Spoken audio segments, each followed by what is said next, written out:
आप लोगों के ऊपर सोशल मीडिया पे आरोप लगते हैं कि आप लोग बीजेपी की गोदी में खेल रहे हैं, आप लोग आरएसएस के लिए काम कर रहे हो। और देश का प्रधानमंत्री उसको बुला करके अप्रिशिएट करता है, तो मैं एक बार नहीं 50 बार देश के प्रधानमंत्री के सामने बैठ करके और मेरे कौम के हक अधिकार की बात करने पहले भी गया था, आगे भी बुलाएंगे तो मैं 10 बार जाऊंगा।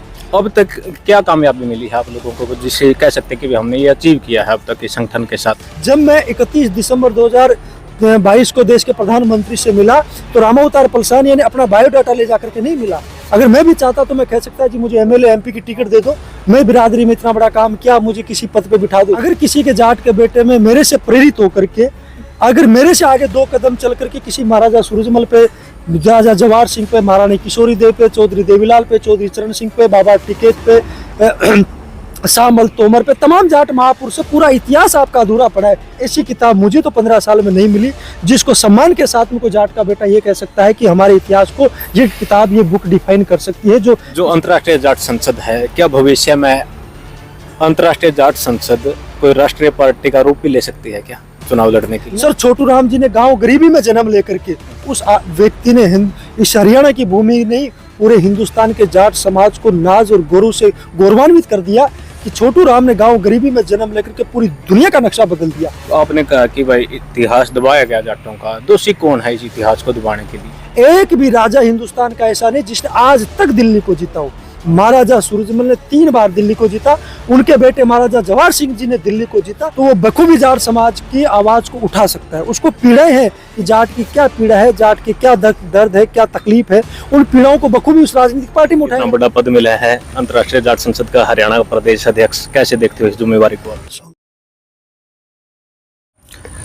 चढ़ता हरियाणा देखने वाले सारे प्यारे दर्शकों ने सोनू अजय बेनीवाल की प्यार भरी मीठी मीठी राम राम। आज अपने साथ फ्रेम में मौजूद है अंतर्राष्ट्रीय जाट संसद के राष्ट्रीय अध्यक्ष रामावतार पलसानिया जी और साथ में हरियाणा प्रदेश के अध्यक्ष सुरेश सिरोही जैलदार जी। पलसानिया साहब, बहुत बहुत स्वागत है आपके अपने चैनल चढ़ता हरियाणा पर। जी बहुत बहुत धन्यवाद भाई। पलसानिया साहब, लोगों के मन में डाउट है, वहम है, एक बात बार बार पूछा है सोशल मीडिया का माध्यम से कि ये अंतर्राष्ट्रीय जाट संसद वाले करना के चाहे है, उद्देश्य के है, ये के करके मानेंगे? देखिए, अंतर्राष्ट्रीय जाट संसद का उद्देश्य समाज के मान सम्मान और गौरवशाली अतीत को 36 कोमर बिरादरियों के बीच में लेकर के जाना। जिन पूर्वजों ने हमारी सभ्यता संस्कृति को 4 चांद लगाने का प्रयास किया, जिन पूर्वजों ने देश के मान सम्मान और स्वाभिमान को बढ़ाने का काम किया, जिन पूर्वजों ने 36 कौम के सामाजिक भाईचारे को मजबूत करने का काम किया, उस सामाजिक भाईचारे को इस आधुनिक युग में आज़ादी के 75 साल होते होते कुछ खामियां आ चुकी है, उसको फिर से हम किस रूप में मजबूती दे सकते हैं, 36 कौम के बीच में किस रूप से इस जाट समाज के मान सम्मान को फिर से कैसे कायम कर सकते हैं, किसी न किसी रूप में समाज के किसी नए युवा साथी को समाज के बुजुर्गों के आशीर्वाद से उसके मान सम्मान को बढ़ाने का प्रयास करना चाहिए। और वो सौभाग्य हम सब लोगों को मिला है। इससे बढ़कर के बिरादरी का काम करने का कोई सौभाग्य किसी बिरादरी के किसी नौजवान युवा साथी को मिले, उससे बढ़कर के कोई बिरादरी के लिए कुछ हो नहीं सकता। हम सौभाग्यशाली है कि उस कमियां और खामियों को पूरा करने का हम प्रयास कर रहे हैं, समाज के सामाजिक ताने बाने को मजबूत करने का प्रयास कर रहे हैं, समाज के उस गौरव को 4 चांद लगाने का फिर से प्रयास करने का, मजबूती देने का हम सब साथी मिलकर के प्रयास कर रहे हैं। पलसानिया साहब, संगठन बहुत लंबे समय से काम कर रहा है, अब तक क्या कामयाबी मिली है आप लोगों को, जिससे कह सकते हैं कि हमने ये अचीव किया है अब तक इस संगठन के साथ? देखिए, मैंने 2010 में इस संगठन की स्थापना राजस्थान की राजधानी जयपुर में जिस विश्वविद्यालय से मैं पढ़कर के निकला, वहाँ पे इसकी स्थापना करी। धीरे धीरे इस सामाजिक कुनबे को, सामाजिक बिरादरी को किसी न किसी रूप में मजबूती मिले, किसी न किसी रूप में समाज के बीच में इस गौरव गाथाओं को हम आगे बढ़ाएं। जब मैंने शुरुआत करी थी, जब जाट समाज की बड़ी तकलीफ और पीड़ा का विषय है कि आधुनिक युग आ चुका, आज़ादी के 75 साल हो गए, समाज में बहुत से बड़े बड़े विद्वान हैं जिनके इतिहासकार कह सकते हैं, कलमकार कह सकते हैं, पत्रकार कह सकते हैं, हर रूप में जाट समाज में इंडिविजुअल रूप में सक्षमता हासिल करी। लेकिन अगर आज सामूहिक रूप से समाज की बात करते हैं, सामाजिक रूप से समाज के बीच में बड़ा विघटन हुआ और जो समाज के इतिहास को सम्मान मिलना चाहिए था, वो इस सम्मान आज़ादी के 75 साल में भी अधूरा है। जिस जाट महापुरुषों के इतिहास को 36 कौम के बीच में लेकर के जाना चाहिए था, वो उस आधुनिक युग में भी अधूरा है। आज़ादी के 75 साल होने के बावजूद एक ऐसी कोई भी ऑथेंटिक किताब जो किसी सेंट्रल यूनिवर्सिटी, स्टेट गवर्नमेंट और सीबीएसई एनसीईआरटी के पाठ्यक्रमों में कोई एक ऐसी किताब मुझे तो 15 साल में नहीं मिली जिसको सम्मान के साथ में कोई जाट का बेटा ये कह सकता है कि हमारे इतिहास को ये किताब, ये बुक डिफाइन कर सकती है, जो किसी देश के म्यूजियम में हो, किसी लाइब्रेरी में हो या किसी देश की अच्छी संस्था के अंदर किसी पब्लिशर से प्रसारित की गई हो। ये दुख होता है कि बड़ी बड़ी बातें मंचों से, मैं 15 साल से बहुत बड़े बड़े जाट नेताओं के भाषण सुनता हूँ, लेकिन हर आकर के पीड़ाएं जाहिर करते हैं कि जाट समाज के इतिहास के साथ में भेदभाव हुआ, जाट समाज के इतिहास के साथ ये होना चाहिए था, वो होना चाहिए, सब कमियां गिनाते हैं, लेकिन किसी भी जाट के बेटे ने उस कमियों को दूर करने का प्रयास नहीं किया। आपके बेटे, आपके भाई ने, जब मैं 2013 में जर्नलिज्म और मास कम्युनिकेशन में एडमिशन लिया, मुझे पता चला कि जर्नलिज्म, मास मीडिया, इतिहास समाज की कितनी बड़ी ताकत हो सकती है। उस ताकत को महसूस करके मैंने 2015 में संकल्प लेकर के प्रयास किया। 25 दिसंबर 2017 को राजस्थान की राजधानी जयपुर में मैंने महाराजा सूरजमल का बहुत बड़े स्तर पे, प्रदेश लेवल पे बलिदान दिवस मनाया। 2,500 से 3,000 लोग 2017 में मैंने इकट्ठे करे और हमने एक प्रयास किया कि महाराजा सूरजमल के इतिहास पे एक डॉक्यूमेंट्री फिल्म बनाएंगे। The great Maharaja Surajmal documentary film हमने बनाई। दिल्ली के विज्ञान भवन में उस डॉक्यूमेंट्री फिल्म का हमने प्रसारण किया। आप कोई उम्मीद और कल्पना भी नहीं कर सकता कि दिल्ली के विज्ञान भवन में भी जाटों का कोई कार्यक्रम हो सकता है। आप सोचिए कि मैं जब राजस्थान विश्वविद्यालय में पढ़ता था, 2017 में मेरी उम्र क्या रही, आज मैं 35 साल की मेरी उम्र है, 2017 में मेरी क्या हो रही है, लेकिन सपने बड़े थे, मिशन के साथ में हम काम कर रहे थे। धीरे धीरे ऐसे ऐसे भाइयों का प्यार, स्नेह, आशीर्वाद मिलता चला गया। मैं हिंदुस्तान में 2017 के अंदर में पूरे हिंदुस्तान में घूमा, हर जाट के बेटे को टच करने की कोशिश की, हर गांव देहात ब्लॉक तक करके गया और उस डॉक्यूमेंट्री फिल्म का निमंत्रण किया। 800 से 1000 लोगों का वो कार्यक्रम था। ये सुमन बहन जी उस कार्यक्रम में थी और उस एक शानदार ऐसा कार्यक्रम हुआ जिसमें पूरे देश के 1000 लोग उस कार्यक्रम में आए। उस दिन मुझे पता चला कि बिरादरी के बीच में निस्वार्थ रूप से डेडिकेशन के साथ मिशन को लेकर के कोई काम करोगे तो बिरादरी का प्यार, मोहब्बत और स्नेह, आशीर्वाद मिलेगा। और मेरे से ज्यादा कोई बिरादरी का प्यार, मोहब्बत, स्नेह को अगर किसी को कोई मिल सकता है, मैं गांव देहात से निकल करके पूरी दुनिया में बिरादरी के बीच में घूमता हूँ। इतना बड़े स्तर पे बिरादरी का आशीर्वाद मिलने लग रहा है, एक ऐसा शानदार नायाब काम होने लग रहा है। पूरी दुनिया इस बात के नाज नहीं, घमंड करती है कि हमारे बिरादरी के अंदर एक ऐसा सामाजिक नेटवर्क बना है, इंटरनेशनल जाट पार्लियामेंट, जो समाज के लिए काम करता है। उस डॉक्यूमेंट्री फिल्म को पूरी दुनिया ने देखा। वो पहली डॉक्यूमेंट्री फिल्म थी जो जाट समाज के इतिहास में बनी। हमने जब डॉक्यूमेंट्री फिल्म बनाई, बहुत से लोगों ने हमारी आलोचना करी कि पलसानिया जी डॉक्यूमेंट्री अपने नामों के लिए, अपने तारीफ के लिए, राजनीति के लिए काम किया। मैं उन जाट के बेटों से आज भी पूछना चाहता हूँ कि पलसानिया ने तो 2017 में डॉक्यूमेंट्री फिल्म बना दी। अगर किसी के जाट के बेटे में मेरे से प्रेरित होकर के, अगर मेरे से आगे 2 कदम चल करके किसी महाराजा सूरजमल पे, राजा जवाहर सिंह पे, महारानी किशोरी देव पे, चौधरी देवीलाल पे, चौधरी चरण सिंह पे, बाबा टिकैत पे, शामल तोमर पे, तमाम जाट महापुरुष से पूरा इतिहास आपका अधूरा पड़ा है। कुछ भी 0 बटा सन्नाटा आपके इतिहास पे काम हो रहा है, और पे काम कर लेते। पलसानिया से 5 नहीं 50 कदम आके चल करके आप भी कोई डॉक्यूमेंट्री बना दे, कोई फिल्म बना देते। लेकिन बातें सब करते हैं, करता कोई नहीं है। बुराइयां सब करते हैं, कोई पहल कोई नहीं करता। आपके बेटे ने प्रयास किया, एक पहल करी। सर छोटू राम जी पे भी हम डॉक्यूमेंट्री फिल्म बना रहे हैं। तमाम जाट इतिहास को डिजिटल करने का प्रयास हम कर रहे हैं। मैं मास मीडिया जर्नलिज्म का स्टूडेंट हूँ। मुझे ताकत पता है कि आपकी बिरादरी को वर्तमान समय में सबसे पहली जरूरत क्या है। जब तक आपका इतिहास मजबूत नहीं होगा, आपका इतिहास 36 कोमर बिरादरी के बीच में नहीं जाएगा, आपके बरूजों का इतिहास को आप इस बात का एहसास नहीं करवाओगे 36 कोम के लोगों की कि बेशक हमने जाट के घर में जन्म लिया है, लेकिन 36 कोम के भाईचारे की बात करी, 36 कोम को स्वाभिमान की बात करी हमने। आप देखिए भगत सिंह ने 23 साल की उम्र में जिस जाट के बेटे ने हंसते हंसते फांसी के फंदे को चूम लिया, आज हमसे राष्ट्रवाद की, हमसे राष्ट्रवाद के सर्टिफिकेट की बात करते हैं। मुझे तो बड़ी दुख और तकलीफ होता है।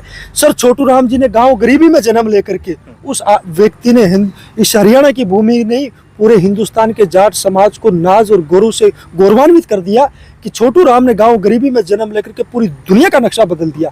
हिंदुस्तान का नहीं, पूरी दुनिया का। अगर मैं एकमात्र किसान नेता समझता हूँ जिसने गांव गरीबी को, हर वर्ग की पीड़ाओं को महसूस किया, तो वो सर छोटू राम जी था। आप तो जिस प्रदेश में हम हरियाणा में बैठे हैं, उस हरियाणा के हर गाँव गली में जाकर के ये सूट बूट पहन करके अगर कोई जाट का बेटा, 36 कौम का बेटा पूरी दुनिया में नाज और सम्मान के साथ में घूमता है, तो उस हर 36 कौम के नौजवान युवा को सर छोटू राम का ऋणी रहना चाहिए कि उसकी वजह से, उसकी नीतियों की वजह से आज हम ये सूट बूट पहन करके पूरी दुनिया में सम्मान के साथ में हम बोल सकते हैं, सम्मान के साथ में जी सकते हैं। तो इससे बढ़कर के चौधरी चरण सिंह ने कोई उम्मीद और विश्वास नहीं कर सकता कि जाट का बेटा देश का प्रधानमंत्री बन सकता है। जिस दिन लाल किले की प्राचीर से सर चौधरी चरण सिंह जी ने 36 कोमर बिरादरियों को संबोधित किया, हर गांव देहात में बैठे हर जाट के बेटे में एक विश्वास पैदा हुआ कि हमारी कौम का बेटा भी देश का प्रधानमंत्री बन सकता है। आज जितने भी एमएलए, एमपी, सांसद, पार्षद जितने भी दुनिया में घूम रहे हैं, वो सर चौधरी चरण सिंह ने जब लाल किले की प्राचीर से देश और दुनिया को संबोधित किया, उस विश्वास और संकल्प को पूरा कर रहे हैं। उस उम्मीद और विश्वास पे खरा उतरे। तो मेरे कौम के पूर्वजों ने इतना बड़ा इतिहास, इतना बड़ा सम्मान छोड़ के गए। समाज के लोग बड़े विभिन्न पदों पे रहे, बड़े बड़े पदों पे रहे हैं। आपने कहा कि भाई इतिहास दबाया गया जाटों का, दोषी कौन है इस इतिहास को दबाने के लिए? देखिए, ये बहुत बड़ा विषय है, अतीत में मैं ज़्यादा नहीं जाना चाहता, बहुत बड़ी विडंबनाएं रही। लेकिन मैं इस वर्तमान समय में मैं किसी दूसरे को दोष दूं, दूसरे में बुराइयां ढूंढूं, ये काम ठीक नहीं है। आज़ादी के 75 साल हो गए, जाट का बेटा सक्षम हो गया, 2 पैसे उसने कमा लिए, एजुकेशन व्यापार उसकी घरों की दहलीज के ऊपर आके दस्तक दे चुका है। अगर इस आधुनिक युग में भी हम दूसरे को दोष देंगे तो हमसे बड़ा कोई बेवकूफ़ नहीं है। आज के समय में दूसरे को कहने की बजाय खुद को कलम उठा करके 2 रुपए खर्च करके बिरादरी के लिए काम करना पड़ेगा। आप 2 रुपए दे करके आप अपनी कलम चलवा सकते हो, उस इतिहासकार को ढूंढ सकते हो जो आपकी बिरादरी पे कलम चला सकता है। आप खुद कलम नहीं चला सकते। मैं तो कलमकार हूँ, मैं तो पत्रकार भी रहा, मैंने तो जर्नलिज्म से पढ़ाई करी, मैंने इतिहास का स्टूडेंट रहा, मैंने LLB करी, मैंने जर्नलिज्म से PhD करी, मुझे पता है इस ताकत को। लेकिन इन पीड़ाओं को हर जाट के बेटे के दिल में दर्द होना पड़ेगा, उस दर्द को महसूस करना पड़ेगा, तब जाकर किसी बिरादरी का काम। जैसे जो आपका संगठन है अंतर्राष्ट्रीय जाट संसद, और आप हो गए राष्ट्रीय अध्यक्ष हो गए, आप लोगों के ऊपर सोशल मीडिया पे आरोप लगते हैं कि आप लोग बीजेपी की गोदी में खेल रहे हैं, आप लोग RSS के लिए काम कर रहे हो। कितनी सच्चाई है इन आरोपों में? देखिए, ये बातें बेबुनियाद है। अगर कोई जाट का बेटा समाज के लिए काम करता है और देश का प्रधानमंत्री उसको बुला करके अप्रिशिएट करता है, तो मैं एक बार नहीं 50 बार देश के प्रधानमंत्री के सामने बैठ करके और मेरे कौम के हक अधिकार की बात करने पहले भी गया था, आगे भी बुलाएंगे तो मैं 10 बार जाऊंगा। अगर आप देश के प्रधानमंत्री के पास आप नहीं जाओगे तो आपके हक अधिकार की बात कौन करेगा? अगर कोई प्रदेश का मुख्यमंत्री रामावतार पलसानिया को जाट संसद के किसी भी पदाधिकारी के बुलाएंगे तो मैं 10 बार, अगर मैं होऊंगा तो मैं जाऊंगा, नहीं तो मैं किसी मेरे साथी को भेजूंगा। हम हमारे प्रदेश के मुख्यमंत्री से, हमारे गवर्नर से, हमारे प्रधानमंत्री से दूरियां बना करके रखेंगे तो हमारा डायलॉग कैसे होगा? हम हमारी पीढ़ाएं, जब मैं 31 दिसंबर 2022 को देश के प्रधानमंत्री से मिला तो रामावतार पलसानिया ने अपना बायोडाटा ले जाकर के नहीं मिला। अगर मैं भी चाहता तो मैं कह सकता जी मुझे MLA MP की टिकट दे दो, मैं बिरादरी में इतना बड़ा काम किया, मुझे किसी पद पे बिठा दो। लेकिन पलसानिया ने जाकर के अपने पद प्रोटोकॉल की बात नहीं की। मैंने जाकर के बात की कि महाराजा सूरजमल की प्रतिमा इस सेंट्रल विस्टा में देश की नई संसद में लगनी चाहिए। उन महापुरुषों की मूर्तियां लगा दी। मैं किसी बिरादरी पे नहीं जाना चाहता जिनकी देश की आज़ादी में खून रत्ती भर तक का योगदान है, उनकी प्रतिमाएं देश की संसद में लगी है। जिस जाट के बेटे ने जाट बिरादरी में जन्म लेकर के 36 कौम के मान सम्मान की बात करी, उस महाराजा सूरजमल, हिंदुस्तान का इतिहास आप पढ़ लेना, मैं इतिहास का स्टूडेंट रहा, एक भी राजा हिंदुस्तान का ऐसा नहीं जिसने आज तक दिल्ली को जीता हो। महाराजा सूरजमल ने 3 बार दिल्ली को जीता, उनके बेटे महाराजा जवाहर सिंह जी ने दिल्ली को जीता। आज दिल्ली में उनका कोई नाम लेने वाला नहीं है। जिस हिंदू धर्म की हम बात करते हैं, जिस सनातन संस्कृति में हमने जन्म लिया, उस सनातन संस्कृति की इज्जत, मान, सम्मान को बढ़ाया, उस इज्जत को बचाने वाला कौन था? वो भरतपुर का राजा महाराजा सूरजमल था। लेकिन बड़े तकलीफ के साथ में कहना पड़ता है, और देश से की सरकारों से भी मेरी पीड़ा है, कुछ व्यक्ति को नजरअंदाज करके बैठे। तो सब जैसे कोई भी संगठन जब बड़ा रूप ले लेता है ना, बड़ा आकार में वो चला जाता है, राजनीतिकरण होता है, राजनीति द्वारा दबाया जाता है, कुचला जाता है, ऐसी कोशिशें आपके संगठन के साथ की जाती है? हाँ, देखिए, बहुत से षड्यंत्र हम जो आज से नहीं, में तो पिछले 15 साल से बहुत से राजनीतिक षड्यंत्र देखे। लोग ऐसे भी आ जाते हैं जो संगठन के अंदर रह के भी संगठन को तोड़ने का काम करते हैं। देखिए, ये 15 साल से मैं षड्यंत्रों से घिरा हुआ हूँ, लेकिन भगवान ने, महाराजा सूरजमल ने, वीर तेजाजी महाराज ने, सर छोटू राम ने, चौधरी चरण सिंह ने वो आशीर्वाद दे रखा है कि उन षड्यंत्रों से बाहर निकल करके इस बिरादरी के लिए काम कर रहे हैं। और ऐसे बहुत से लोग आपको सामाजिक रूप में, कोई राजनीतिक स्वार्थ की वजह से आपके साथ में जुड़ेंगे, कोई बिजनेस के लिए आपके साथ में, कोई अपने नाम को चमकाने के लिए, अपने कोई पद को बढ़ाने के लिए, सामाजिक संबंधों को, बहुत से लोग जुड़ते हैं। मैंने बहुत से लोगों की मदद करी है, बहुत से लोगों की जितनी मेरी हैसियत हो उसे 2 कदम आगे चल के भी मदद करता हूँ, आगे भी करता रहूँगा। अगर मेरे किसी प्रयास से किसी भाई को राजनीति में फायदा हो, किसी को बिजनेस में हो, किसी को व्यापार में हो, तो होना चाहिए। मैं तो किसी बात से डरता नहीं, लेकिन मैं उन भाइयों से कहती फायदा लेकर के आप जाते हो, फायदा लेकर के अपना कुछ काम करते हो, लेकिन तनिक भर आप इतना बैठ करके अकेले में ये सोचना कि जिस बिरादरी में जन्म लिया उस बिरादरी के लिए हमने क्या किया, जिस बिरादरी के संगठन से हमने फायदा लिया, तुम्हें नाम दिया, पद दिया, शोहरत दिया, उस संगठन के लिए आपने क्या किया। और जो व्यक्ति जिसकी जैसी सोच होती है, वो कुछ चंद दिनों के गुब्बारे होते हैं। जैसे बारिश होती है तो मेंढक बाहर निकल करके बारिश के दिन में से अपनी आवाज़ निकाल करके चले जाते हैं, उस तरीके के लोग जुड़ते रहते हैं, चले जाते हैं, बड़ी प्रक्रियाएं हैं। लेकिन मैं तो उन चीज़ों से अवेयर हूँ, प्रिपेयर हूँ कोई फर्क नहीं पड़ता। जब आप किसी समाज के लिए काम करते हो तो हर तरीके के लोग मिलते हैं। हाथ में 5 अंगुली है, कोई छोटी है कोई बड़ी है, लेकिन सामूहिक रूप से जब एक होकर जाती है तो वो कितने से बड़े प्रयास को आगे बढ़ा सकते हैं। तो हर तरीके के लोग यहाँ चाहिए, उससे कोई फर्क नहीं पड़ता, समाज आगे बढ़ेगा। संगठन में महिला विंग का भी हिस्सा हो गया, महिलाओं की विंग आपने तैयार कर दी, इसको कैसे देखते हो? उद्देश्य क्या है महिला को लाने का? देखिए, हमें पिछले 10-15 साल से एक तकलीफ थी। हमने इंटरनेशनल जाट पार्लियामेंट को पूरी दुनिया के अंदर ले जाने का प्रयास किया, समाज के बीच में काम किया, सोशल नेटवर्किंग करी, हर तरीके से जाट संसद प्रिपेयर हो चुकी थी। आज जाट संसद और जाट संसद के जितने भी नेतागण बैठे वो किसी परिचय के मोहताज नहीं है। वो अपने नाम से, अपने संगठन के नाम से दुनिया के किसी भी कोने में जाए तो उनको सम्मान के रूप में देखा जाता है। हमें एक पीड़ा हो रही थी कि हमारे समाज की जो महिलाएं थी वो जुड़ नहीं पा रही थी। समाज की महिलाओं को अगर एक पुरुष किसी महिला के पास जाकर के बात करे तो आज भी इस आधुनिक युग में भी वो हिचकिचाहट है। अगर किसी महिला को महिला के पास भेजेंगे तो हो सकता है वो कुछ उस स्मूथली तरीके से ज्यादा जुड़ पाए। तो हमने इस पीड़ा को महसूस करते हुए इस महिला विंग का निर्माण किया और हमें इसके बहुत पॉजिटिव फायदे भी मिले। पिछले साल 1.5 साल से जब से भी हमने इसका निर्माण किया तो बहुत सी महिलाएं जुड़ी। और सामाजिक कार्यक्रमों में आप कहीं भी चले जाना, अगर किसी कार्यक्रम में 5, 10, 20, 50, 100 महिलाएं भी आकर के बैठ जाती है मंच पे या शाम के सभागार में, तो उस मंच की शोभा बढ़ जाती है, उस मंच में, उस प्रोग्राम में गरिमा आ जाती है। कोई भी मंच पर वक्ता बैठा तो अपनी सदी हुई भाषा में बात करता है। परिवार में जब भी हम बैठते हैं, हमारी माताएं बहनें जो भी बैठती है बगल में, तो एक परिवार में सदी हुई साधा से सम्मान के रूप में बात करनी पड़ती है, क्योंकि जिम्मेदारी होती है उसके सम्मान को, उसकी इज्जत को हमें देख करके ख्याल रख के बात करनी पड़ती है। तो इसी को सोच करके हमने कहा कि धीरे धीरे आगे बढ़ेगा। एक सिक्के के 2 पहलू होते हैं, महिला और पुरुष दोनों साथ मिलकर के जब उस परिवार का एक नायाब गुलदस्ता, एक शानदार काम कर सकते हैं, तो सामाजिक संगठन में जब महिलाएं जुड़ेगी तो उस गुलदस्ते को परिवार की तरह हम किसी रूप में और आगे ले जा सकते हैं। जितनी संख्या पुरुषों की उतनी महिलाओं की है। तो अगर हम एक तबके को बिल्कुल डिनाई कर दें और पुरुष ही पुरुष इस रूप में काम करते रहे तो हमारी संख्या बल भी कम रहेगा, हमारी वो ताकत भी नहीं दिख पाएगी। तो दोनों को फायदा मिलेगा, संख्या बल भी बढ़ेगा, समाज की ताकत भी बढ़ेगी। समाज की महिलाएं, मैं तो इस बात का जीता जागता प्रमाण हूं कि आप एक पुरुष को समझाओगे, उसके ऊपर दुनिया भर की जिम्मेदारियां हैं। वो अपना बिजनेस भी करेगा, व्यापार भी करेगा, बच्चों को भी पालेगा, हर काम करेगा। लेकिन अगर एक बात आप किसी प्रोग्राम में, महिला अगर आपकी कोई बात सुन करके गई है तो वो घर में जा करके अपने पति से, अपनी पत्नी से, अपनी बेटी से, अपने भाई से चर्चा करेगी कि जी आज जाटों के प्रोग्राम में कि ऐसी ऐसी चर्चा हुई।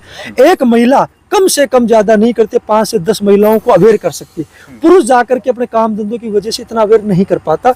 तो ये तो बहुत बड़ी ताकत है। आप जिस जागरूकता अभियान को हम लेकर के चल रहे हैं, उस स्पीड देने के लिए ये महिला शक्ति, वुमेन एम्पावरमेंट, इसको बहुत अच्छे से आगे ले जा सकती है।